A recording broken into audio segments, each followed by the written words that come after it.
Bismillahirrahmanirrahim. Assalamualaikum warahmatullahi wabarakatuh. Waalaikumsalam warahmatullahi wabarakatuh. Alhamdulillah, ketemu lagi dengan saya Habib Abdullah bin Ja'far Assegaf di Habab Podcast. Ngobrol sesaat, semoga bermanfaat. Kali ini pemirsa, sebelum kita datang atau berbicara dengan tamu kita, saya akan kasih tahu kepada antum-antum semuanya, para netizen, ya pemirsa Habab Podcast di mana saja berada.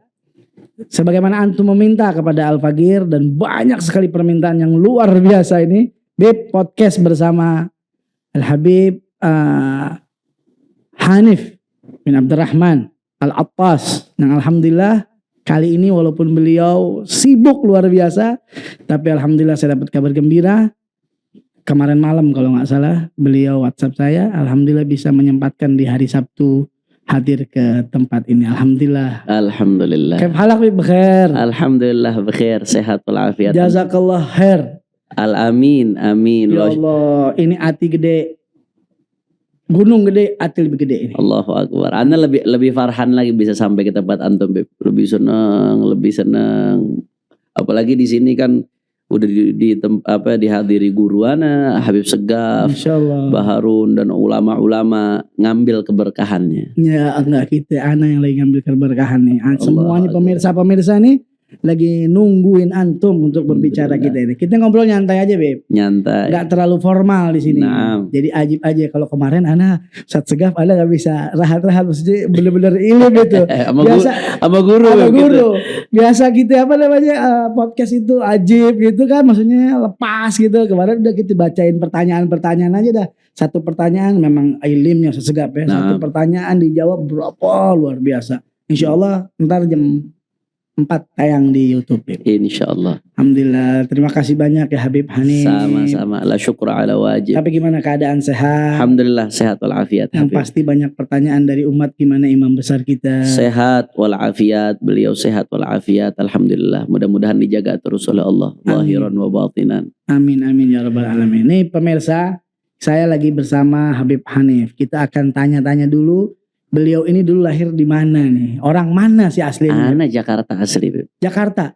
Aba Umi ana tuh orang Petamburan. Betawi. Gate Betawi aja. Jidahnya Umi ana orang Rawabelong asli.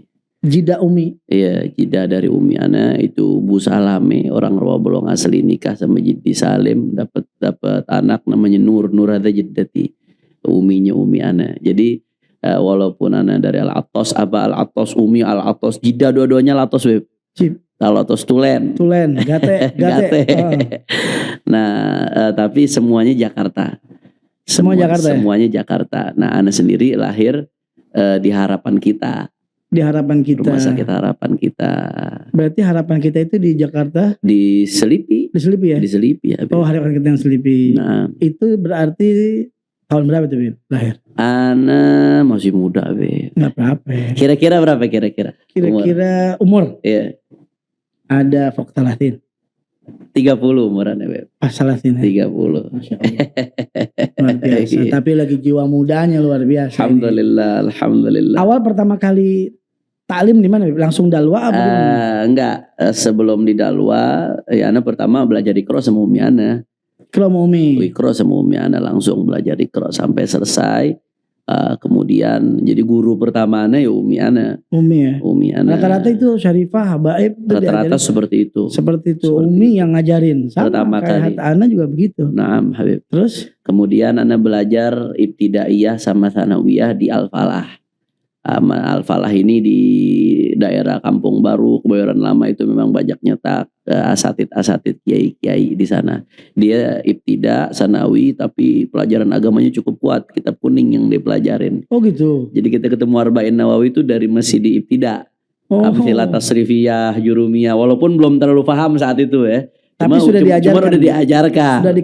Sudah dikenalkan. Dan kayak anak-anak masuk pesantren, Beb, sama sekali nggak kenal sama sekali. Ketika ditanya huruf jar bingung ana. Tapi anak walaupun belajar tapi belum nyantol, Bib. Namanya masih SD SMP kan belum terlalu ada keinginan kuat buat belajar. Tapi udah dikenalin lah minimal gitu, Bib.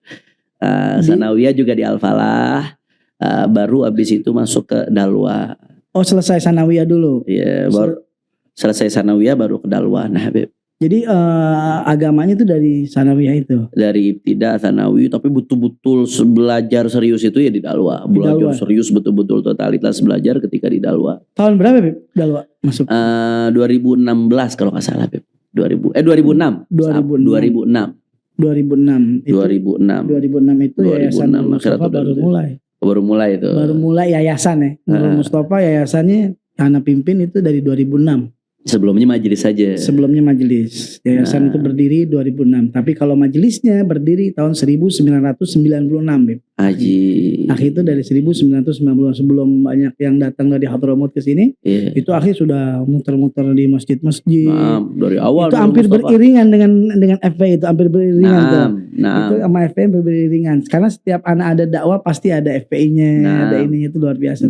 Dari awal yang lain-lain belum mulai ada tablik di jalan, Nurul Mustafa udah duluan. Oh iya itu. Sampai awalnya dianggap tabu Bebe. Iya. Awalnya dianggap tabu, ini gimana kok bikin acara di jalanan, begini-begini. Akhirnya sekarang yang ngikutin malah banyak. Wah, sekarang sudah jadi kayak role model gitu ya. Jadi role model. Alhamdulillah. Terus itu Beb tahun 2006 langsung ke antara 2006 sama 2007 Anda ke Dalwa.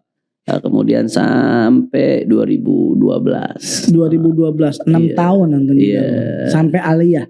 Sampai akhir awal Ali, sampai mau naik Thani Thanawi, dapat izin dari Abu Yal Habib Zain buat ke Ahgof. Saat itu Anda langsung lanjut ke Ahgof. Di Dalwa udah sempat kuliah.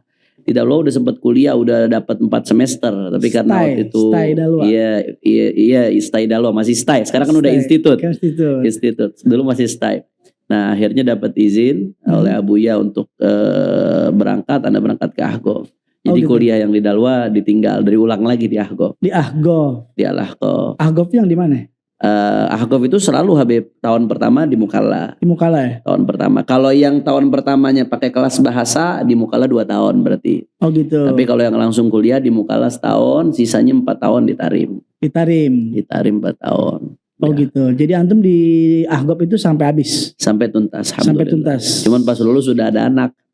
Oh jadi zuat di sana? Jadi Anda zuat balik ke Indonesia, kan perang waktu itu. Oh. Ada hikmahnya. Akhirnya begitu perang, Anda waktu itu memang udah khitbah sama Putri Al-Walid Al-Habib Rizik, Syarifah Zulfa, istri Anda emang udah khitbah dari zaman Anda masih di Hadramut.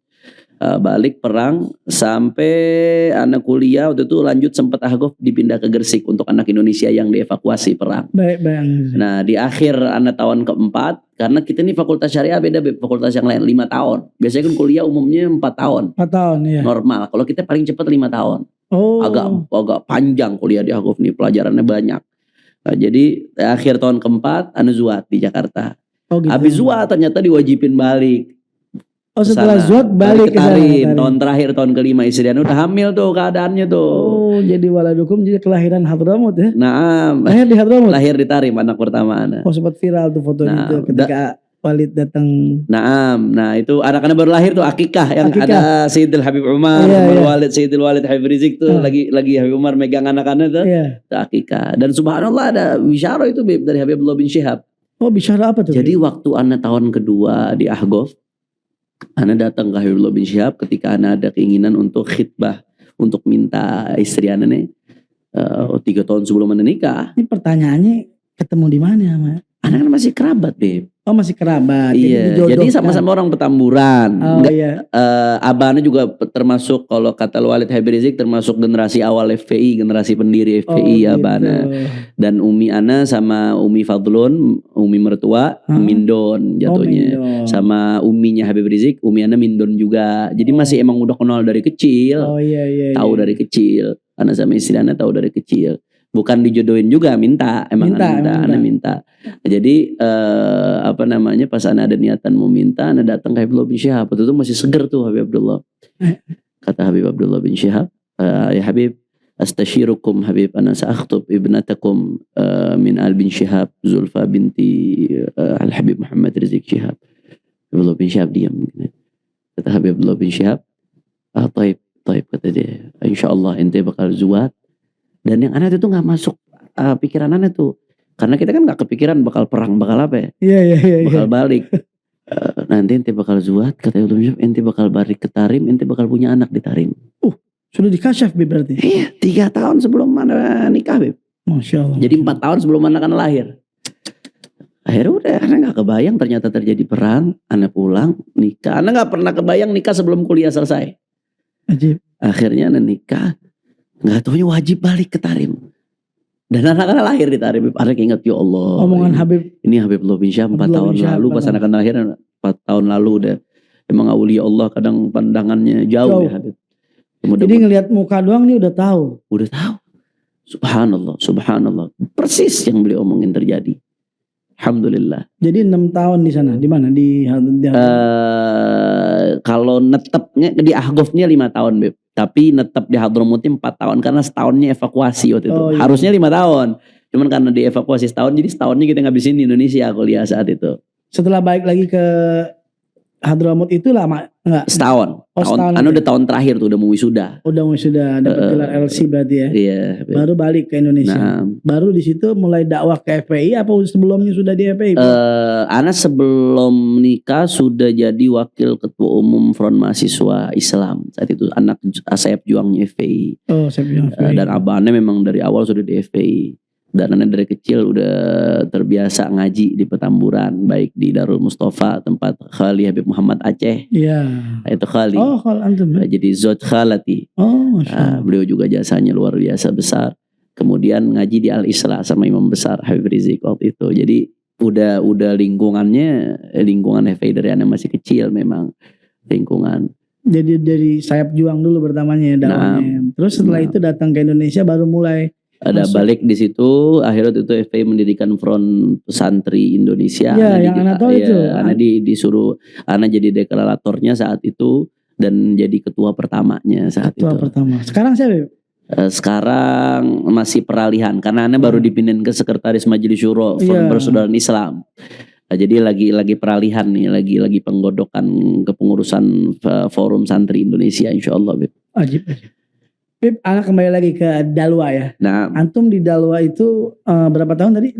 Anak hampir 6 tahun, Beb. Jadi bisa baca kitab. Di Dalwa semua. Dalwa, bahasa Arab, baca kitab. Anak ingat, Beb, awal datang Dalwa, saking pengen bahasa Arab saat itu. Ya kan prinsipnya kita yang penting berani ngomong dulu kan. Urusan salah benar belakangan. Dengan PD-nya tuh aneh inget banget lagi ngantri di kamar mandi kan gitu. Kalau ngantri di pondok tuh sampai 10, Beb. Betul. 10 gayung, ngantrinya pakai gayung. Gayung dalamnya ada sabun. Belum tentu ada airnya tuh. Belum tentu, begitu kita airnya habis. Oh, sama berarti ya. Sama masih. Iya. Nah, akhirnya udah, Beb, saking PD-nya lama di dalam nih. Ana pengen bilang jangan lama-lama di kamar mandi. Saking PD-nya anak bahasa Arab anak latu godim fil hammam. Berarti itu latu godim artinya jangan Anda pikir godim artinya lama. Padahal godim itu kan maksudnya lama banget.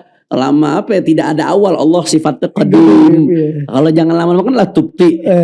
Latu godim artinya jangan maju-maju di kamar mandi. Jadi modal berani, Beb.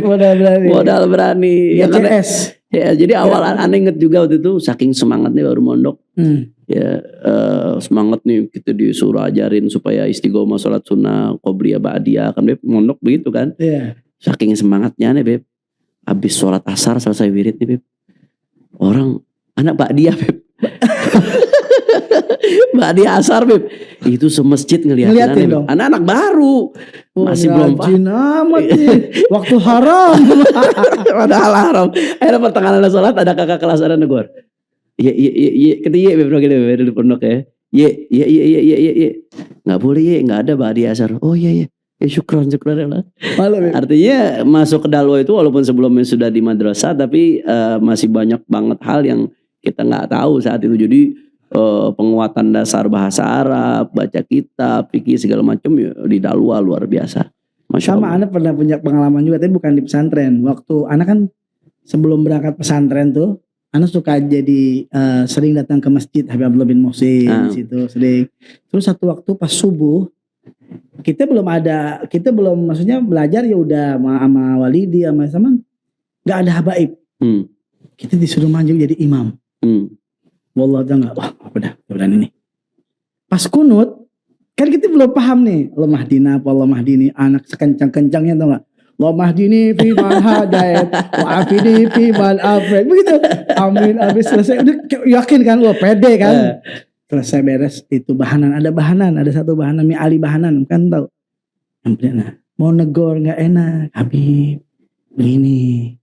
Itu kalau jadi imam jangan wah ini ganti Wahdina. Oh iya salah ya? Enggak salah, tapi ya gitu besok-besok kurang pas besok-besok ganti. Itu benar-benar kita belum ada. Jadi tapi karena habaib kali ya, pede aja dulu. Pede dulu. Urusan salah berangkat gitu. Begitu. Tapi alhamdulillah gara-gara itu akhirnya kita jadi introspeksi diri Habib. Dan itu yang mendorong kita buat semangat belajar akhirnya, untuk semangat lebih tahu. Jangan pede tapi kebodohan dipertahankan, salah juga. Salah. Itu teguran-teguran itu kita jadikan motivasi untuk kita belajar lebih banyak, paham lebih banyak. Jadi jangan takut salah juga sih, takut salah. Khususnya dalam bahasa Arab, Beb. Dalam bahasa Arab. Kalau bahasa Arab harus bisa, harus pede awalnya. Tatbik, harus kita praktek. Karena bahasa Arab itu dari nol, dari nol. Bisa 3 bulan waktu itu Ustadz Hasan Baru itu targetin anak-anak baru harus 3 bulan ya, bisa paham ngerti. Kita 3 bulan belajar subuh sama maghrib cuma muhawarah sama af'al doang tuh Beb. Af'al, asma, nggak ganti-ganti udah. Iya, af'al, asma, masya Allah. Itu di Dalwa. Jadi kenapa Ana ngomongin ini karena kita ini satu alma mater. Alma mater. Walaupun beda zaman. Beliau kakak Ana beliau. Enggak lama. Senior. Ana keluar 2000, beliau masuk 2006. Berarti nggak lama lah. Tapi intinya kita punya karakter yang sama karena didikan guru kita ya, Habib Hasan bin Ahmad Baharun yang diteruskan oleh Habib Zain Abuya. Alhamdulillah ini luar biasa. Alhamdulillah. Itu kenangan yang nggak dilupain itu di Dalwa itu kalau majelis sih, majelis itu kalau malam Jumat. Ada Jamaah Sono, ada Jakarta. Iya, per daerah, Beb. Per daerah. Ismet. Ikatan Santri Metropolitan gitu Jakarta. Iya betul. Ana sempat jadi ketuanya, Beb. Oh, sempat jadi ketua ya? Sempat jadi ketua Ikatan Santri Metropolitan. Ajib. Jadi begitulah itu Dalwa itu luar biasa. Tapi ta'aluk kita Ustaz Hasan luar biasa. Alhamdulillah. Mudah-mudahan kita dapat asrar dan keberkahan beliau insyaallah. Dan memang doa-doanya Ustaz Hasan tuh siapa yang dari Dalwa itu paling sedikit keberkahannya akan dia dapat. Amin. Yang ngajar dapat berkah ngajarnya, yang usahanya berkah semua. Dan itu terbukti semua. Keluaran Dalwa luar biasa. Terus Bib, ketika antum masuk tuh kan ke mulai dari dakwah front mahasiswa Islam, terus turun ke dakwah lagi sekarang sebelum ini santri ya. Front santri awal. Santri itu awalnya ada kepikiran sih bakal begini tuh, maksudnya bakal dakwah seperti ini.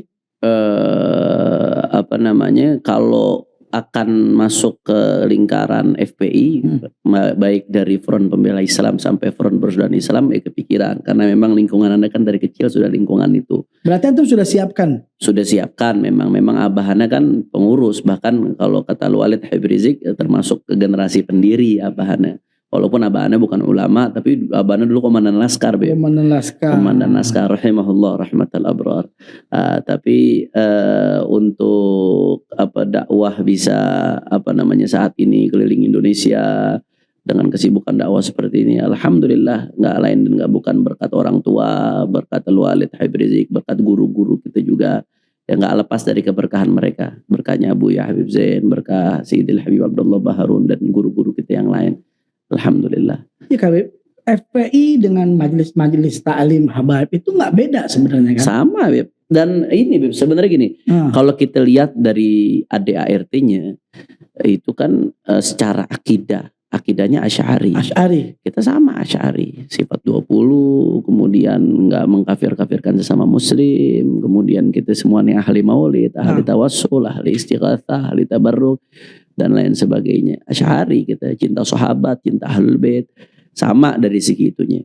Kemudian dari segi fikih, kita ini sama-sama penganut fikih Syafi'i. Amaliyah kita sehari-hari itu sama fikih Syafi'i. Mayoritas, walaupun kita nggak menutup pintu dari fikih-fikih madhab aswajah yang lainnya. Ketika ada keadaan mendesak, boleh-boleh saja taklid dengan syarat-syaratnya. Cuman perbedaannya kan cuma di perbedaan metode dakwah, Beb. Kenapa kok bisa ada perbedaan? Karena yang dihadapi beda, Beb. Anda ngasih analogi seperti ini. Dokter, beda pasien tuh beda perlakuan, Beb. Oh benar. Beda pasien, beda obat. Kalau yang pusing misalkan demam dikit dikasih paracetamol. Yang darah tinggi ya dikasihnya obat darah tinggi. Nggak bisa disamain. Tergantung apa yang dihadepin. Jadi beda, nggak bisa disamain. Nah, ada yang cuma cukup diperiksa, ada yang harus dioperasi, bahkan ada yang harus sampai diamputasi. Nah, kita ini dai amar ma'ruf nahi munkar, ibarat dokter. Cuman bedanya yang kita hadepin penyakit hati, penyakit masyarakat. Nah, maka sikap kita tergantung objek yang dihadapi ya Habib. Nah, FPI yang dihadapi ini rada beda dengan habaib-habaib yang lainnya Beb. Yang kita hadepin botol miras, yang kita hadepin narkoba, yang kita hadepin pelacuran, yang kita hadepin kezaliman, yang kita hadepin korupsi dan lain sebagainya. Nah, tentunya perbedaan objek ini menuntut adanya perbedaan sikap di dalam menghadapi situasi. Itu aja sebetulnya, tapi muaranya satu, yang dicari ridho Allah, ridho Rasulullah melalui akidah Asy'ari, mazhab fikih Syafi'i, kemudian menganut tasawuf. Tinggal perbedaan cara-cara itu kan sesuatu yang wajar. Makanya hatta Imam Al-Ghazali radhiyallahu di Ihya itu luas sekali bahas masalah ma'ruf nahi munkar. Sampai kalau kita mau lihat dalil demo itu cikal bakalnya adanya di Ihya. Jadi justru kitab tasawuf. Imam Ghazali ya. Iya, bukan hanya tasawuf, Imam Ghazali Ihya itu syamil kamil, segala sesuatu ada di Ihya. Beliau nyebutin tuh tingkatan-tingkatan ma'ruf nahi munkar. Tergantung objek yang dihadapi. Ada yang cukup dihadapi dengan ngomongin baik-baik, ada yang mesti dihadapi dengan pakai dalil, ada yang mesti dihadapi dibentak dikit, ada yang dihadapi kata Imam Ghazali mesti pakai dikasih kata-kata yang ketus atau dikatain supaya diberhenti dari maksiatnya, ada yang mesti dihadapin pakai tangan dan lain sebagainya. Jadi itu tadi, kembali ke tadi, kadang perbedaan-perbedaan itu sebuah kewajaran karena perbedaan objek yang dihadapi. Selama sesuai dengan koridor syariat, sesuai dengan koridor perundang-undangan yang berlaku yang tidak bertentangan dengan syariat, maka seharusnya perbedaan itu tidak menjadi perselisihan, tapi perbedaan itu menjadi perbedaan yang saling melengkapi satu sama lain Habib. Harusnya seperti itu ya. Karena semuanya pasti ada marjaknya. Betul, semuanya ada marjaknya. Dan kalau semuanya sama, nanti objek yang berbeda-beda ini siapa yang mau handle ya Habib? Betul. Siapa yang mau handle? Ya kalau satu negara semuanya cuma nanam padi, yang berantas hama siapa? Betul. Satu negara berantas hama, yang nanam padi siapa? Harus ada yang berantas hama, harus ada yang nanam padi. Itu yang pernah dikatakan oleh Imam Besar kepada akhi waktu itu. Nah, biar kita yang membasmi hama, antum yang tanemin. Jadi saling benar-benar beriringan, tidak ada perselisihan dalam dakwah. Tapi ada banyak orang kan ngomong begini, Bib. Dulu kan Rasulullah dakwahnya dengan lemah lembut, dengan santun. Nah, mereka mungkin tidak tahu kan. Nah, kekurangan ilmu itu yang harus diberitahu kepada mereka. Kapan Rasulullah lemah lembut? Kapan Rasulullah itu keras? Nah, itu juga gimana tuh? Makanya gini, itu gimana? Makanya Ana nggak setuju ada orang yang mengatakan Islam tidak mengajarkan kekerasan. Itu omong kosong, Beb. Kenapa? Propaganda jangan-jangan. Itu propaganda. Bukan seperti itu. Islam itu mengajarkan lembut pada tempatnya, keras pada tempatnya. Itu yang benar. Iya, betul. Nah, jadi kalau Islam sama sekali tidak mengajarkan kerasan, bohong. Sama kayak negara. Negara itu ada kalanya lembut, santun pada tempatnya, ada kalanya keras pada tempatnya. Negara ngadepin perampok keras, Beb. Negara ngadepin penjahat, pemberontak keras, Beb. Artinya lembut itu baik pada tempatnya. Keras itu baik pada tempatnya. Tegas itu baik pada tempatnya. Begitu pula dalam Islam. Ada kalanya lembut, ada kalanya santun, tapi ada kalanya Islam menuntut untuk tegas, keras. Kalau kita melihat sejarah Nabi Muhammad SAW, gimana, Bib? Kalau kita cermati dengan baik, ya, ada kalanya baginda Nabi SAW itu begitu sabar, ya, ditimpukin kotoran, beliau nggak balas, diludain, beliau juga nggak balas, ya Habib, dan seterusnya dan seterusnya. Tapi ada kalanya juga Nabi ngangkat pedang, jangan lupa. Itu cerita-cerita perang sepanjang sirah itu apa? Itu bukan kekerasan namanya. Betul. Terus bagaimana Rasulullah SAW memerintahkan para sahabatnya untuk menghancurkan Masjid Dirar yang menjadi masjid penyebab pecah belah di tengah umat. Disuruh hancurin, ahriqu, kata Nabi, bakar. Bayangkan kalau Masjid Dirar itu aja disuruh bakar sama Nabi, bagaimana kalau di zaman itu ada diskotik? Bagaimana kalau di zaman itu ada pabrik miras? Bagaimana kalau di zaman itu ada pabrik narkoba? dan lain sebagainya, ada tempat perjudian. Kira-kira apa sikap yang bakal dilakukan oleh Nabi SAW? Sekedar masjid Dirar aja disuruh bakar. Artinya itu salah kalau dikatakan Islam sama sekali tidak mengajarkan kekerasan. Justru sebaliknya, Islam itu bijaksana, keras pada waktunya, lembut pada waktunya, tegas pada waktunya, ya, santun pada waktunya. Wad'u syai'in fi mahallih. Wad'u syai'in fi mahallih. Kalau enggak wad'u syai'in fi mahallih namanya zulum ya Habib. Zulum, zalim, orang yang enggak meletakkan sesuatu pada tempatnya. Betul. Jadi itu yang ada, dan harus begini Beb, dikasih tahu kepada orang-orang yang belum tahu bahwa apa yang dikerjakan oleh para habaib ketika beliau berkiprah dalam dakwah, baik di mana saja berada kan, baik di majelis taklim ataupun di organisasi, pasti memiliki marja, pasti memiliki dalil, pasti memiliki role model, dan tidak akan keluar dari ajdad, pasti tidak keluar dari Rasulullah SAW.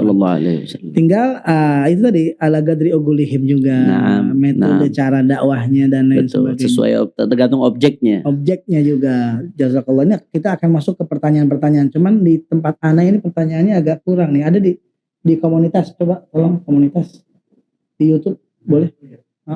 Sambil disiapin Beb. Jadi ketika antum terjun di FPI, apa yang antum rasakan? Ya, yang kan kalau di Dalwa atau di Ahqab, maksudnya kan sudah diajarkan seperti itu, apakah enggak? Sebetulnya basic-basicnya itu diajarkan untuk kita siap menghadapi segala situasi Habib. Situasi. Apa yang kita dapatkan dari guru-guru kita, baik di Dalwa maupun di Ahqaf, dan sebelumnya pun di Al-Falah Anda dapatkan. Sebetulnya itu semua mencetak itu untuk siap menghadapi situasi apapun yang kita hadapi. Kita harus punya tuntunannya sesuai dengan apa yang diajarkan oleh baginda Nabi Muhammad SAW. Cuman memang bedanya ketika kita di FPI, ya situasi yang kita hadapi lebih keras ya Habib. Gitu. Benturan-benturan yang dihadapi lebih keras. Tantangannya memang lebih berat. Ya? Sehingga harus lebih siap. Ya sampai masuk penjara Beb akhirnya. Nah ini yang baru mau masuk nih. Baru mau masuk. Resikonya kan. Resiko perjuangan dan antum sudah rasakan kemarin belum lama ini. Masuk penjara. Sudah terbesit belum sih? Oh ternyata harus masuk penjara juga nih.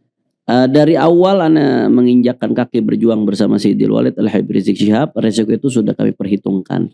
Cuman kan kita nggak boleh menjadikan resiko sebagai cita-cita. Betul. Risiko itu harus dihindari sebisa mungkin. Tapi manakala resiko itu datang, ya kita harus siap menghadapi. Kita hadapi dengan. Ya, jadi dari awal udah kita perhitungkan resiko itu sangat mungkin untuk ada di hadapan kita. Tapi terlihat sih dengan antum dengan siap mengikuti semua prosesnya ya. Alhamdulillah. Dan barakah Habib, barakah. Anda ingat namanya kita kalau di penjara kan ya manusiawi kan. Jangankan di penjara, dimanapun kalau sumpah lagi datang aja. Pernah Anda lagi sumpah satu waktu di penjara, Anda berusaha bagaimana caranya lewat ada jalur-jalur untuk menghubungi guru Anda Al-Habib Abdullah Baharun. Ketika Anda hubungi guru Anda dikasih satu nasihat. Ini berkaitan dengan jaddukum Al-Habib Muhsin. Iya, gimana? Dikasih satu nasihat sama beliau. Ketika itu lagi sumpah, beliau ngasih nasihat, syuf ya waladi la yahummak, ya Al-Habib Abdullah bin Muhsin Al-Attas udkhila sijna zulman wa kharaja gutban. Wahai anakku, ente gak usah sumpah. Mau ngapain sumpah? Jangan ente pikirin. Lihat Habib Abdullah bin Muhsin Al-Attas secara zalim dimasuki ke penjara, keluar udah jadi kutub. Artinya apa? Walaupun Habib bin Muhsin siapa Habib bin Muhsin, tapi ini jadi contoh, Beb. Artinya Anas dengar nasihat itu, Anas nangis, Beb. Nangis Anas. Apa ya Rab? Ini kesempatan ya Allah buat mendekatkan diri kepada Engkau. Ini kesempatan buat hamba dapatkan apa yang hamba nggak dapatkan di luar. Jadi semenjak Anas dengar nasihat itu dari beliau, sampai Anas keluar, Ana hampir tidak pernah merasakan sumpah lagi, Beb. Setiap Ana sumpah, Ana ingat kata-kata itu hilang sumpah Ana. Setiap Ana sumpah, Ana dengar kata-kata itu hilang sumpah Ana. Bukannya antum itu satu tempat sama Al-Walid Habib. Satu tempat dengan beliau, dan beliau selalu motivasi kita, mendorong kita, memberikan kita semangat, dan salah satu penyebab kita kuat ya karena ada keberadaan beliau. Artinya cobaan yang kita hadapin apa sih kalau dibandingin dengan cobaan yang beliau hadapin? Betul. Artinya jadi ringan kita ngelihat cobaan yang kita hadapi dibandingkan dengan apa yang beliau hadapi. Luar biasa. Nah, alhamdulillah. Jadi ceritain sedikit dong di waktu di penjara itu apa aktivitas Kayak di pesantren, Beb. Pesantren. Kalau jadi pesantren kan ada, kita dulu bercandanya pesantren itu penjara suci. Penjara suci. Iya. Kalau lagi waktunya pulang-pulangan dari liburan tuh kadang-kadang anak-anak selamat kembali ke penjara suci. Nah, ini sekarang antum merasakan di penjara. Ya, itu gimana aktivitas? Ya, kita manfaatkan kesempatan kita di penjara ini untuk dakwah. Artinya magamak haitsu agamak, kata ulama, Beb. Makammu itu adalah di mana engkau ditempatkan oleh Allah. Maka disitulah berusaha mencari, memberikan manfaat sebesar mungkin. Apa yang untuk jadi kita selama di penjara itu ya kita dakwah, Beb. Karena Ana Walid Habib Rizik ini ditaruh di blok narkoba. Blok tahanan narkoba. Tidak rata-rata narkoba. Ya, semuanya tahanan narkoba di situ. Cuma Ana, Walid Habib Rizik sama Kiai Sobri Lubis, satu kamar kita bertiga. Nah, akhirnya ya di situ kita manfaatkan waktu buat dakwah. Biasanya Walid Habib Rizik setiap habis subuh beliau ngajar habis sholat subuh berjamaah, apa itu beliau ngajar tasawuf di masjid apa di musola di samping di blok penjara kita ada musola. Nah, kita ngajar di Al-Walid Habib Rizik ngajar tasawuf, Tajul Arus, Ibn Athaillah sampai hatam tuh beliau ngajar itu. Al-Mustami'un semuanya tahanan narkoba, tato-tatoan, Beb. Terus kemudian ba'dal asar Ustaz Sobri ngajar hadis saat itu. Ba'dal maghrib Ana mimpin Ratibul Atas, habis itu ngajar awal Ihsan Kamil, terus pindah jadi Safinatun Najah sampai hampir hatam Safinah. Kemudian jam 9 malam Ustaz Sobri itu mimpin dikoordinir oleh beliau, kita berdayakan anak-anak yang di penjara yang sudah bisa baca Quran, kita berdayakan untuk ngajarkan Iqra tahanan-tahanan yang belum bisa baca Quran. Alhamdulillah, Beb, banyak yang masuk belum Iqra 1 pun belum bisa. 2-3 bulan udah selesai Iqra 6. Sampai akhirnya dia berhasil ngabarkan ke orang tuanya yang telepon, ya Allah, nah alhamdulillah ibu seneng, kenapa ya nggak dari dulu di penjara katanya. Dulu gak ada Habib Rizik, gak ada Habib. Jadi ini kesempatan buat dakwah, Beb. Kita di situ satu Ana bisa belajar dengan Al-Walid Habib Rizik bagaimana beliau berdakwah kepada orang-orang yang nggak pernah nyentuh majelis ini. Ya, gimana? Kemudian yang kedua juga kita jadi terbuka, Beb, bahwasanya selama ini ya sebagaimana Syekhuna Habib Segaf Harun bilang, kita majelis memang banyak kan, besar, tapi ternyata yang belum tersentuh lebih banyak ya, Habib. Betul. Jadi PR kita banyak betul, termasuk itu anak-anak itu. Mereka sebelumnya sholat aja enggak, puasa enggak, tatoan, dunianya gelap. Kadang-kadang bukan karena mereka enggak mau buat kembali, enggak ada yang ngajak. Begitu diajak, diketuk hatinya. Yang tadinya nggak sholat, jadi sholatnya jamaahnya rajin, bahkan tahajudnya nggak putus. Begitu waktu tahajud, nangisnya luar biasa mereka. Berarti sekarang kehilangan kali ya, jangan-jangan mereka. Ya, berasa sekali kehilangan. Bahkan Al-Walid sampai Habib 20 anak di tahanan blok narkoba itu sampai mereka bisa jadi khotib Jumat. Ajib. Beliau buat motivasi setelah yang dianggap lulus sama beliau dikasih sertifikat 20 anak. Anda bilang aneh aja nggak pernah dapat sertifikat khotbah Jumat dari beliau. Ajib. 20 anak. Jadi sekarang di blok narkoba itu udah nggak butuh khotib dari luar. Ajib. Anak-anak tahanan narkoba ini yang jadi khotib. Ya, alhamdulillah mereka tasawufnya udah hatam, fikihnya Safinah sudah hatam. Nah, kemudian baca hadis juga, ngajinya udah bagus. Karena beliau nulis juga ya, nulis buku juga ya. Nulis, beliau menyelesaikan disertasi doktoralnya di dalam. Ya? Dan ujian di dalam waktu di dalam, karena kan memang hak beribadah, hak berpendidikan itu hak-hak yang juga harus didapatkan oleh tahanan. Oh iya, di Zoom waktu itu ya. Iya, ujiannya di Zoom. Melalui Zoom. Karena di Malaysia beliau kan di Malaysia doktoralnya. Iya. Sekarang masih nulis apa udah? Sekarang masih terus lanjut nulis yang lain. Nulis yang lain. Nah, kalau antum itu ada apa di penjara itu? Karena waktu di dalam ya itu sibukkan diri dengan ngajar, kemudian ada juga nulis-nulis, baca-baca kitab dan lain sebagainya. Alhamdulillah. Haula nih semuanya apa muhibin apa gimana ada? Ya awalnya mereka nggak ada dunia habaib sama sekali, tahanan-tahanan ini. Ya mereka ada 1-2 yang pernah di majelis, ada, tapi umumnya dunianya dunia gelap. Nggak tahu sama sekali ya. Nggak tahu dunianya dunia gelap. Yang nggak sholat sama sekali banyak kok. Yang nggak puasa. Begitu Ramadan nih, Beb, saya pertama kali seumur hidup saya puasa Ramadan. Tapi akhirnya istiqomah, bahkan tadarusnya hatam di Ramadan. Bahkan selesai Ramadan disambung puasa sunnah. Kita aja kadang kagak sanggup. Dia puasa sunnahnya lebih kuat dari kita. Alhamdulillah. Mudah-mudahan istiqamah dan manfaat ya Habib. Jadi benar-benar manfaat sekali. Amin. Di mana antum berada memberikan kemanfaatan buat umat. Itulah sebaik-baiknya manusia kan. Amin. Ya, dan kita selalu tanamkan, Habib, Anda potong sedikit. Kita selalu tanamkan kepada para tahanan. Satu, ya, ini penjara peringatan buat kita dari Allah. Ya. Ente pada berkecimpung di dunia narkoba, karena di Mabes ini tangkapan yang gede-gede, Bib, yang 20 tahun vonisnya. Seumur hidup 20 tahun, 18 tahun vonisnya, karena kelas Mabes kan. Ya. Ente sekarang di penjara. Ini sebenarnya peringatan. Masih bagus ente sekarang di penjara. Ya, ente masih makan, nanti ada teman. Daripada harus sengsaranya nanti di penjara yang cuma 1 kali 2 meter. Kuburan. Jadi kuburan ini nih ini penjara ini ente manfaatkan untuk bikin nyaman penjara ente selanjutnya. Kuburan. Kalau penjara selanjutnya nih begitu nggak nyaman ente maksiat seumur hidup, nggak ada ampun. Penjara ini masih ada ampun, masih ada habis, selesai. Penjara itu nggak ada ampun. Habis itu lebih sengsara lagi. Al-qabr awwalu manzilin min manazilil akhirah. Dan yang kedua, tembok-tembok ini ngehalangin ente dari teman, dari dunia luar, dari kesenangan ente, dari keluarga, tapi tembok ini nggak bisa menghalangi ente dari Allah. Jeruji ini nggak bisa menghalangi ente dari Allah. Maka rugi kalau yang udah di sini terus nggak nyambung sama Allah. Rugi. Burdah juga mereka udah lancar-lancar, Beb. Oh, baca burdah juga? Setiap Jumat subuh. Udah pada asyik baca burdah. Jangan hadroh masuk juga nih, jangan. Hadroh enggak. Kalau hadroh masuk, kita sound system kita masukin juga, kita bikin maulid di situ. Nur Mustafa kita bikin maulid di situ. Benar-benar, Beb, semuanya ini luar biasa. Beb, ada pertanyaan nih. Nah, walaupun sedikit kita pertanyaan dulu nih. Kalau kita nggak baca, wallah banyak pertanyaan. Mana katanya minta doa katanya gitu. Assalamualaikum Habib, semoga sehat-sehat selalu. Waalaikumsalam warahmatullahi wabarakatuh. Amin. Izin motivasinya Habib buat anak muda agar selalu cinta terhadap Rasulullah SAW. Allahumma shalli wa sallim barik alaihi wa ala alihi.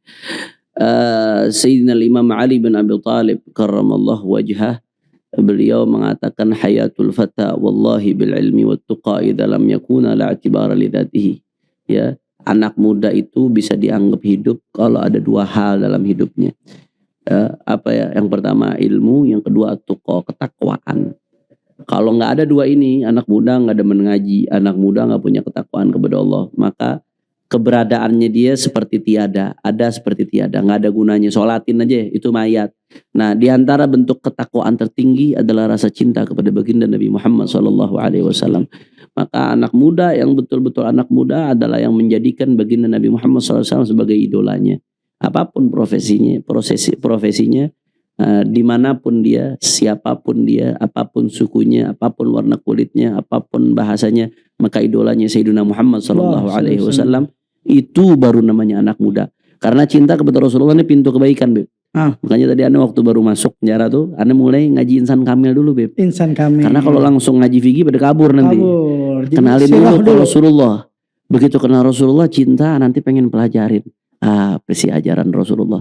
Karena kalau udah cinta, apa yang diperintahkan bakal diikuti, apa yang dilarang bakal dijauhkan. Maka pintunya babul khairat mahabbat Rasulullah sallallahu alaihi wasallam. Pintu kebaikan itu cinta kepada Rasulullah. Kalau udah cinta ke Rasulullah, dia akan patuh perintahnya Rasulullah. Kalau udah cinta kepada Rasulullah sallallahu alaihi wasallam, dia akan jauhi larangannya Rasulullah. Kalau udah cinta kepada Rasulullah, apa yang Rasulullah senang, yang disunahkan Rasulullah bakal dilakuin. Kalau udah cinta kepada Rasulullah, apa yang nggak disukain Rasulullah bakal dijauhin. Makanya tanemin dulu cintanya kepada Rasulullah SAW. Nah, anak muda baru betul-betul jadi anak muda kalau dia bertakwa. Pintu takwa salah satunya cinta kepada baginda Nabi Muhammad sallallahu alaihi wasallam. Jazakallah khair, Habib. Makanya hadir majelis-majelis yang nanemin kita cinta ke Rasulullah kayak Nurul Mustafa. Nurul Mustafa luar biasa ini. Tanggapan antum tentang majelis Nurul Mustafa? Masya Allah. Nurul Mustafa, jazakumullah khair. Terima kasih banyak sudah berperan besar di dalam menanamkan rasa cinta kepada Rasulullah khususnya di hati anak-anak muda, Beb. Allahumma sholli wa sallim alaihi. Yang tadinya anak muda malam minggu mestinya lagi pacaran, ngapel. Yang tadinya malam minggu di kafe, yang tadinya malam minggu di diskotik, yang tadinya malam minggu kagak jelas, kebut-kebutan, nongkrong, main gitar di pinggir jalan. pindah ke majelis. Alhamdulillah. Wah, ini dari awal tahun 2000. Alhamdulillah. Pindah ke majelis, mereka sholawat, mereka dengerin ceramah dari para ulama, mereka dengerin pembacaan kitab, Habib Abdullah baca kitab, nasihat-nasihat dari guru-guru, dari Hasan dan guru-guru yang lainnya. Khair kabir. Ini kebaikan yang besar. Nah, mudah-mudahan Nurul Mustafa terus istiqamah, eksis, menjadi majelis yang bisa terus mengajak umat Nabi Muhammad kepada kekasihnya Sayyidina Muhammad SAW. Antum dari kapan kenal Nurul Mustafa? Dari dulu, Beb. Tahun berapa itu? Dari Nurul Mustafa awal-awal. Awal-awal ya? Karena ikut dulu di jalanan duduknya, Beb. Antum sempat ikut juga? Masya Allah. Ramadan itu. Kuburan pondok. Ya. Masya Allah, Masya Allah. Alhamdulillah. Assalamualaikum, Bib. Dari Tahir Muhammad. Nah ini, kami menitip pertanyaan. Kita semua umat yang masih awam. Iya. Bagaimana kita bisa berhusnuzon terhadap jalan dakwahnya Habibana Rizieq, Habibana Bahar, dan Habib Hanif dan kawan-kawan. Husnuzon di sini dalam artian agar kita semua bisa mengambil secercah cahaya dari dakwah mereka semua. Bagaimana jalan pikirannya, tarbiyahnya, keputusan-keputusan dakwahnya yang diambil oleh mereka. Salam, syukran Habibana. Waalaikumsalam. Ini mungkin menjadi satu pertanyaan dan mewakili semuanya dan juga. Nah, sebenarnya gini, justru kalau mau husnuzon itu sangat gampang. Karena Nabi selalu mengatakan iltamis li akhika sab'ina udhran. Andai ada saudaramu. Kalau yang jelas-jelas salah itu tugas kita nahi munkar. Tapi kalau yang masih bukan sesuatu yang jelas-jelas kemunkaran, maka kita dianjurkan untuk husnudzon, apalagi yang bentuknya kebaikan. Andai kata kita belum bisa husnudzon, iltamis li akhika sab'ina udhran. Coba cari 70 alasan. 70 alasan, mungkin begini. Ini kita bicara umum nih, bicara husnudzon secara umum. Mungkin begini, mungkin begitu, mungkin begini. Kalau nggak ketemu juga alasan, mungkin ada alasan yang aneh nggak tahu. Nah itu kalau umum kita belajar husnudzon. Nah, khusus kepada dakwahnya, misalkan Imam Besar Sayyidil Walid Al-Habib Rizik Syihab ya, dan ulama-ulama yang satu barisan dengan beliau. Sekarang apa sih tujuan Habib Rizik? Betul. Beliau nyari harta? Kan enggak. Kalau beliau mau nyari harta mah gampang dari dulu, Beb. Beliau mau nyari jabatan, mau nyari kenikmatan duniawi. Ya. Kalau beliau mau nyari itu semua gampang. Kalau beliau mau kompromi dari dulu, itu semua didapatkan oleh beliau ya Habib. Tapi yang beliau pengen apa sih? Yang beliau pengen negeri ini baik. Yang beliau perangi apa sih? Yang beliau perangi kemaksiatan, kemunkaran, kezaliman. Ya, yang beliau perangi judi, minuman keras, pelacuran, LGBT, Ahmadiyah, dan lain sebagainya, kezaliman dan lain sebagainya. Artinya ini hal-hal yang sebetulnya ngerusak bangsa, ngerusak negara. Ini yang beliau perangi. Beliau bukan merangi sesama muslim. Beliau bukan merangi pemerintah. Nggak pernah beliau mengatakan, Anda nggak bukan musuh pemerintah, yang Anda musuhi kezalimannya. Dari manapun datangnya kezaliman itu, kemunkarannya dari manapun datangnya kemunkaran itu. Sehingga justru sebaliknya, harusnya nggak ada tempat kita buat suudzon. Tidak ada alasan ya? Nggak ada alasan buat suudzon. Urusan perbedaan cara tadi udah bahas. Beda objek ya beda cara. Jadi lihat aja apa sih yang diperjuangin Habib Rizik. Apa dia nyari kekayaan buat dirinya. Apa dia korupsi. Apa dia nyolong. Apa beliau nyelundupkan narkoba. Kan enggak. Buat apa beliau sampai capek-capek masuk penjara lagi. Sampai hijrah ke Mekah dan lain sebagainya. Karena gak mau bungkam untuk juarakan hak. Nah terus justru sebaliknya. Enggak, buat apa kita suudzon. Apa yang mendorong itu untuk suudzon. Terjawab dengan tepat Habib. Jadi beliau rela ngambil resiko dan jalan yang tidak enak, tidak populer justru demi kebaikan ente. Nah betul. Demi kebaikan anak cucu ente nanti ke depannya. Justru sebaliknya mesti kita berterima kasih sama beliau. Paling kagak kalau kita belum bisa bantu beliau, doain. Dan mulut dijaga. Kalau nggak mau doain juga diem. Itu lebih bagus ya kan. Nah. Daripada menjadi orang-orang yang jadinya naudzubillah ya. Assalamualaikum dari Murid TV. Murid TV ini tidak tahu siapa, tapi Assalamualaikum warahmatullahi wabarakatuh. Salam Habib. Waalaikumsalam warahmatullahi wabarakatuh. Semoga Habib selalu diberikan kenikmatan berupa kesehatan buat Habib Hanif, panjang umur, dilancarkan segala urusannya yang digabulkan, hajatnya oleh Allah Subhanahu wa taala Maha Pemberi. Amin. Izin bertanya Habib tentang mahabbah murid terhadap guru. Tingkatan tertinggi seperti apa mahabbah seorang murid terhadap gurunya? Terima kasih. Ada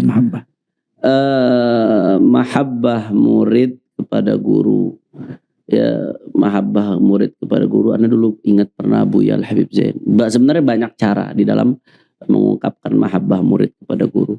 Dan tergantung konteksnya. Waktu saya nyantri, saya pernah ingat Buya Habib Zain tuh pernah bilang, ya khidmah terbesar ente buat ana kalau ente belajar sungguh-sungguh. Oh. Ya, ketika kalian belajar sungguh-sungguh, kadang-kadang ada yang karena alasan khidmah ninggalin belajar. Khidmah bagus, sangat bagus khidmah itu. Tapi kadang-kadang ada yang alasan khidmah dijadiin alasan buat kamu belajar. Itu keliru juga. Khidmah terbesar ente buat anda ketika ente belajar sungguh-sungguh, ente dapat ilmu bermanfaat, ente pulang menyebarkan ilmu bermanfaat tersebut, itu khidmah terbesar. Jadi salah satu bentuk cinta kita kepada guru, pelajari ilmunya, ambil ilmunya, sebarkan ilmunya, berjalanlah di jalurnya. Itu salah satu bentuk mahabbah kita tertinggi kepada guru. Dan di luar itu semua, bita'allumi bil ilmi tartafi' wa bil khidmah tantafi'. Dengan ilmu kau bisa tinggi, tapi sekedar tinggi aja nggak cukup. Bil khidmah tantafi', ilmu itu bisa bermanfaat kalau kamu berkhidmah, berbakti kepada guru. Khidmah. Nah, jadi mahabbah ini jangan hanya diucapkan dengan lisan. Kalau hanya diucapkan dengan lisan, semua orang pun bisa. Mahabbah ini nggak bisa hanya dibuktikan dengan seremonial. Tidak bisa. Tapi mahabbah buktikan dengan bagaimana engkau betul-betul ngambil ilmunya, menyebarkan ilmunya, sehingga ilmu itu menjadi amal jariah bagi gurumu kelak di hadapan Allah Subhanahu wa taala, dan kau berjalan dengan manhajnya. Dan jangan lupa kalau guru kita ngajarin kita azkar, wirid, jalanin. Itu bentuk mahabbah kita kepada guru. As-sayr ala manhajih, berjalan di atas manhajnya, jalan guru kita, mendengarkan nasihatnya dan pegang teguh wirid-wirid yang selalu beliau ajarkan. Itu adalah bentuk mahabbah, bukan sekedar dengan lisan. Berkorban juga kali, dan berkorban pasti. Siapapun yang bercinta harus berkorban untuk yang dicintai. Baik. Berkorban dengan waktu, berkorban dengan harta, berkorban dengan tenaga, itu jelas adalah bentuk cinta. Pasti. Nggak perlu dibicarakan lagi kalau itu, Beb. Udah cinta ya. Nah. Anda ingat dulu zaman Ustaz Hasan Baharun Abuya. Nah. Ustaz Hasan Baharun kan dulu di Surabaya itu ada hall, Beb ya. Hall Gresik. Kita kan kalau lebaran haji nggak boleh keluar. Nggak boleh keluar. Hall nggak boleh keluar. Nggak boleh. Jadi kata Abuya, kamu itu di sini belajar. Ketimbang kamu izin terus kamu datang ke hall, itu sahibul hallnya lebih suka kamu di sini bersama saya daripada kamu datang ke sana. Intinya apa? Intinya yang namanya mahabbah itu sudah sama guru, walaupun ada para wali-wali di mana-mana. Ketika Anda dengan guru, ya udah. Makanya Habib Umar bin Abdurrahman Al-Attas pernah suatu saat, saya pernah dengar riwayat ini dari ulama-ulama. Suatu saat Nabi Allah Khidir datang kepada Habib Umar bin Abdurrahman Al-Attas. Murid-muridnya Habib Umar lagi di sekitar beliau, Beb. Kemudian kata Habib Umar, itu di depan Nabi Allah Khidir datang. Rame-rame muridnya bangun. Nyamperin Nabi Allah Khidir. Kecuali Syekh Ali bin Abdullah Baras. Tetap di kakinya Habib Umar bin Abdurrahman. Ditanya sama Habib Umar, wahai Ali, kenapa ente gak nemuin Nabi Allah Khidir alaihissalam? Yang lain pada kesono, ente kenapa gak kesono? Kata Syekh Ali bin Abdullah Baras, iya, Nabi Allah Khidir datang ke sini buat siapa? Buat antum.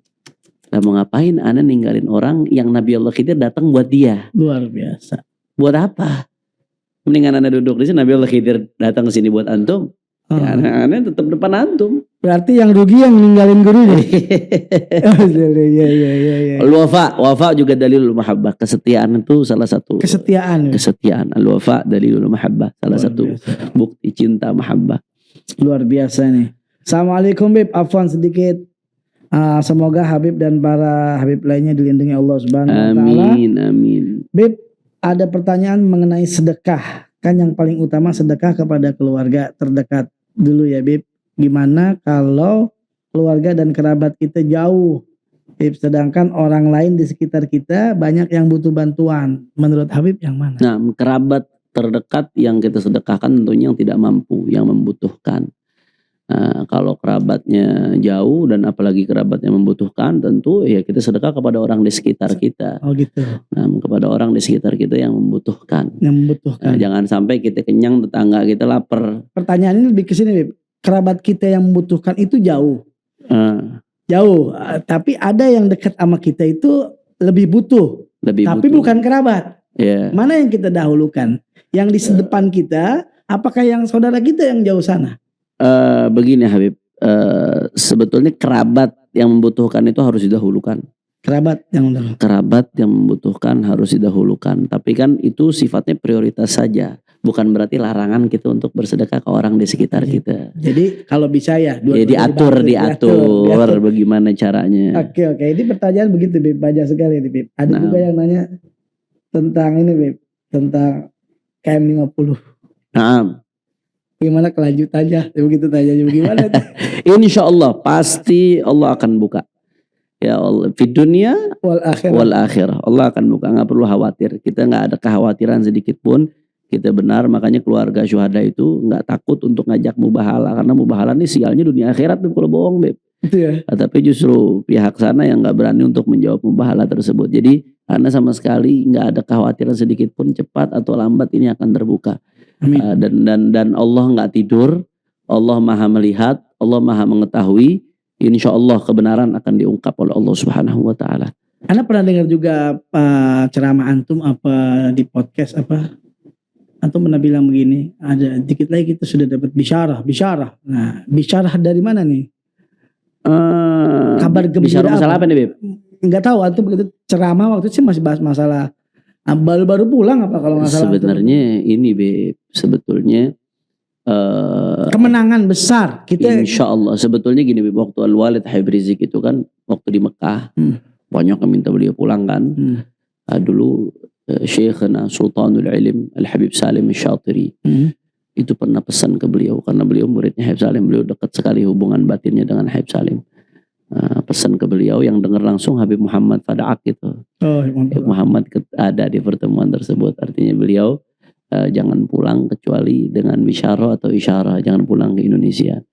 Makanya waktu beliau mau pulang, beliau minta istikharah ke beberapa orang soleh Syiban. Di antaranya ada satu orang soleh yang Anda nggak sebutkan tempatnya dan orangnya. Indonesia apa luar? Di Saudi. Di Saudi. Terus? Belum lama baru meninggal dunia orangnya, orang soleh. Beliau saat itu yang dengar dari Walid Habib Rizik ya, ente nanti pulang, ketika ente pulang, ente bakal dapat cobaan. Karena ada cobaan dulu, tapi setelah ada cobaan itu akan diberikan kemenangan oleh Allah. Dan insya Allah sebenarnya kita istiqomah saja dalam perjuangan itu udah kemenangan. Kemenangan istiqomah. Kita jangan terburu-buru menentukan kemenangan atau tidak kemenangan. Istiqomah dalam perjuangan ketika kita sudah sampai titik nol itu bagian dari kemenangan, pertolongan Allah Subhanahu Wa Taala. Tapi bisyarahnya seperti itu. Pulang nanti akan dapat cobaan dulu cukup berat. Tapi setelah itu akan dapat kemenangan dari Allah. Mudah-mudahan ya Rabb. Ya Rabb. Kita berharap ini doanya orang saleh, isyarahnya orang saleh, mudah-mudahan segera terwujud insyaallah. Insyaallah biiznillah. Tapi memang Habib Rizik ya memang sering ngomong juga sama kita kalau di silaturahmi waktu itu di Mekah juga. Beliau bilang, kita ini bukan tujuan kita menang kalah. Tujuan kita berjuang. Gak ada urusan. Kita cari ridho Allah. Menang kalah urusan Allah. Allah bukan catat kemenangan kita, yang Allah catat perjuangan kita. Luar biasa. Benar gitu. Betul. Sama itu yang pernah anak lupa itu. Assalamualaikum Bib, semoga kita semua husnul khatimah. Amin. Ya Rabbal Alamin. Saya ada pertanyaan nih untuk Habib Hanif. Satu, apa tanggapan antum jika antum ada yang mengidentifikasikan antum sebagai Habib ekstrim, suka memotivasi orang untuk berdemo? Terima kasih. Yang pertama, prinsip kita ngadepin omongan orang, idza qila annallaha dzu waladin wa anna khaira khalqillahi qad kuhina, ya la yaslamu ahadun min lisanil bariyati, la yaslamu min lisanin nasi rabbul bariyati wala khairu khalqillahi fa kaifa ana kama qala. Itu syairnya agak salah dikit tuh, tapi intinya maknanya seperti itu. Apa maknanya? Ya, Allah aja enggak dihina sama lisannya manusia, difitnah dibilang punya anak. Ya enggak luput ya, pasti ada. Allah aja difitnah sama lisan manusia dibilang punya anak. Nabi Muhammad SAW difitnah dibilang penyihir, enggak luput dari lisan manusia. Allah Tuhan semesta, Nabi Muhammad SAW sebagai makhluk terbaik saja nggak luput dari lisan orang, apalagi anak Hanif Al-Attas, hina dina, siapa Hanif Al-Attas, bukan siapa-siapa, nggak akan luput dari lisan orang. Maka kan ingat omongan Abu Ya Habib Hasan bin Bahron, imshi fi tariqillah wa la tubali ahadan fa inna likulli syai'in muhibban wa mubghidha. Ya, berjalanlah di jalannya Allah, jangan peduli siapapun ya, karena segala sesuatu pasti punya pecinta dan pembenci. Artinya selama kita sudah sesuai dengan syariat Allah, dengan ajaran Nabi, kita dapat ridha guru-guru kita, dapat ridha orang tua kita, selesai, nggak usah pusing-pusing. Itu yang pertama, Beb. Yeah. Nah, kemudian yang kedua, kalau bicara soal demonstrasi ekstrim karena ngajak demo itu kan konsekuensi demokrasi, Beb. Berarti kalau yang anti demo nggak demokratis tuh, jangan-jangan mendukung khilafah.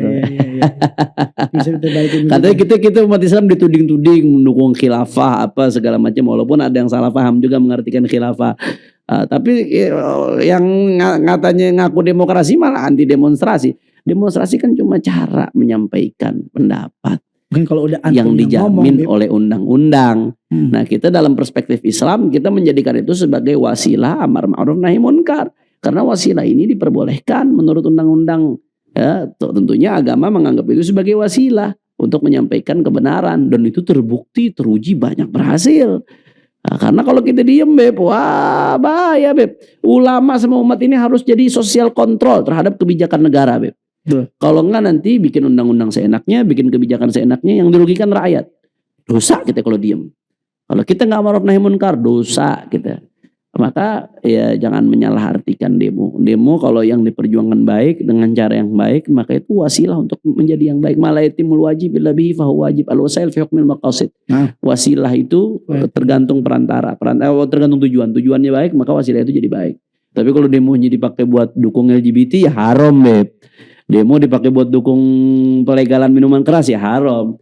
Nah, jadi jangan juga antipati terhadap demo. Demo itu memang sudah sebagai konsekuensi orang atau negara yang berdemokrasi, konsekuensi. Ya, cuman kalau udah antum yang turun, udah itu orator ulung namanya. Pastinya dan pastinya yakin kalau udah Habib Hanif kan yang didemokan bukan hal-hal yang tidak baik, pastinya kan untuk membawa aspirasi rakyat dan juga Islam pastinya kan seperti itu. Kita doain aja dah. Pokoknya ya kullun yamshi fi falaki yasbahun. Kullun fi falaki yasbahun. Semua itu beredar pada porosnya masing-masing. Hanif dengan caranya, kita dengan caranya, kita yang seperti ini mendoakan beliau, beliau juga mendukung kita. Dan Habib Abdullah juga sering ikut demo dulu. Oh iya. Ada fotonya beliau samping imam besar tuh, sampai sekarang tuh, Beb. Alumni. 212. Makanya kita duduk bareng. Kita ini bukan satu alma mater dakwah aja berarti. 212 juga. 212 dan juga 4 berapa yang pertama? Yang pertama 411. 411 yang pertama. Ana saat itu di Hadramut, Beb. Yang mana? 41121. Oh, Ana masuk ke iya, ini. Tapi Ana bikin di Hadramut, Beb. Oh, bikin juga di Hadramut. Bikin di aula Al-Ahqaf, kita bikin Al-Ahqaf bersolawat 212 dalam rangka. Dan Ana waktu itu ikut andilnya, Ana bikin buku, Beb. Jadi waktu itu ada seorang yang menurut Anda pemikirannya liberal, bikin buku 7 dalil ngebolehin Ahok jadi gubernur DKI, Beb. Diputar balik tuh dalil dipelintir. Ana tulis buku bantahannya. Rotnya. Ana di Hadramut itu nulis itu. Dan itu kita cetak luas, Beb, saat itu. Ribuan kita cetak dan kita download secara terbuka. Hak ciptanya Ana lepas. Ana gak pakai hak cipta. Jadi kita itu karena di Hadramut ya ikut berjuangnya dengan itu. Akhirnya. Tapi emang ya alhamdulillah ya Allah Subhanahu wa taala kasih semua. Alhamdulillah. Makanya kalau kata Imam Besar Habib Rizik, Habib Hanif ini alumni 212 cabang luar negeri. Ada juga yang di London ya, ada yang luar biasa. Di Hadramut juga ada. Terakhir, Beb, pertanyaan terakhir, dan sebenarnya ini kita pengen lama. Cuman ternyata ini udah 1 jam lebih kita, Beb. Oh, enggak berasa udah jam 3 ini kita. Masya Allah. Terakhir nih pertanyaan. Assalamualaikum Habib, semoga bertambah sukses selalu acara antum dan acara Habab Podcast. Mau tanya Habib tentang memberi lebih didahulukan mana? Ya, memberi kepada keluarga yang tidak mampu atau memberi hadiah kepada zuriyah Nabi. Itu, Beb, gimana, Beb? Keluarga yang tidak mampu dulu. Itu ajarannya baginda Nabi Muhammad SAW. Karena hadiah itu kan namanya hadiah itu sifatnya anjuran, sunnah. Kalau keluarganya Nabi tidak mampu, dahulukan keluarga Nabi. Segini, Beb, sebenarnya keluarga Nabi yang tidak mampu pun, keluarga Nabi pada hakikatnya nggak boleh nerima sedekah dan zakat. Iya. Itu pendapat jumhurul ulama. Karena sedekah atau zakat itu kan kotoran, Beb. Hadiah lah. Makanya tapi memang ulama mutaakhirin, tapi dulu itu keluarga Nabi dapat khumusul khumus. Sekarang kagak. Iya, 1/5 dari 1/5 rampasan perang. Iya. Nah, jadi ada jaminan kehidupan saat itu. Sedangkan sekarang udah nggak ada, sehingga sebagian ulama nganggap ya tidak bolehnya mereka nerima zakat dan sedekah ini udah nggak relevan. Tapi meskipun demikian, tetap kalau ngasih keluarga Nabi, usahakan jangan dalam bentuk sedekah atau zakat, tapi hadiah. Makanya kadang kalau ada orang, karena alhamdulillah Allah berikan kecukupan kemampuan, kadang-kadang ada orang baik dia ta'zim, kadang-kadang suka ngasih, karena Habib afwan nih sedekah buat antum. Oh, kok sedekah Anda nggak terima? Anda bilang Anda nggak terima sedekah, Anda keluarga Nabi dan Anda mampu, Anda nggak terima sedekah. Langsung Anda gituin. Anda gituin Habib, Anda nggak terima, minta maaf. Terus gimana Habib? Kalau hadiah Anda terima, karena Nabi nggak pernah nolak hadiah. Oh iya Beb, maksudnya hadiah. Nah, artinya kita luruskan pemahamannya Beb. Nah, kemarin Anda sempat tanya juga ke Ustadz Segaf tentang masalah bab kasih hadiah bisyara buat guru-guru. Iya. Atau kepada guru. Kata Ustadz Segaf ada dalilnya dalam Al-Quran. Sayyidina Ali datang kepada Rasulullah itu kasih sesuatu. Jadi dari sebelum itu dimansuh katanya, itu wajib sebenarnya kita ngasih kepada guru. Oh iya, tuqaddimu apa? Iya, gaddimu begitu. Najwa itu.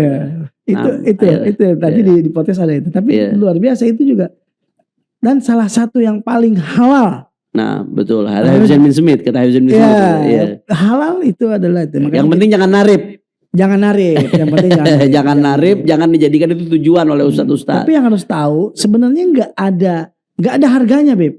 Betul. Nggak bisa kita hargain ilmu Rasulullah, ilmu Allah Subhanahu Wa Taala. Nggak bisa, nggak ada harganya. Mau ente kasih dunia serta isinya nggak kebales. Betul. Itu jadi kalau bisa ya lebih didoakan aja guru-gurunya, mudah-mudahan diberikan kekuatan dunia. Amin. Jazakallah khair. Habib Hanif, jazakallah khair. Sama-sama Habib Abdullah. Terima kasih sudah datang ke tempat ini. La syukra ala wajib. Mudah-mudahan video ini viral. Amin. Bermanfaat buat semuanya. Amin. Bisa bikin ya paling agak bisa masukan kepada anak-anak muda. Amin. Terakhir, kasih kata mutiara buat anak muda, Beb.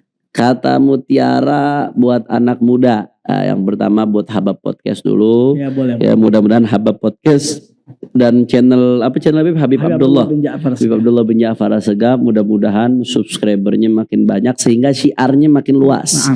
Tujuan subscriber makin banyak supaya syiarnya makin luas. Makin bermanfaat, bisa menjadi alternatif bagi umat di dalam mencari pendidikan agama. Karenanya like, subscribe dan share channel Habib Abdullah bin Ja'far Segaf. Tonton Habab Podcast dengan para alim ulama, para habaib, para ustadz, serta hal-hal bermanfaat lainnya. Kemudian pesan nasihat buat anak muda, ya tadi seperti yang saya ingatkan, perkataan Sayyidina Ali bin Abi Thalib, wa man fatahu ta'lim waqta syababihi fakabbir alaihi arba'an li wafatihi. Kata Sayyidina Ali bin Abi Thalib tadi kan, anak muda itu bisa dikatakan anak muda yang sebenarnya kalau dia ada ilmu dan ketakwaan. Makanya katanya wa man fatahu ta'lim waqta syababihi fakabbir alaihi arba'an li wafatihi. Anak muda kagak belajar dengan benar, ya sholatin aja pakai 4 takbir.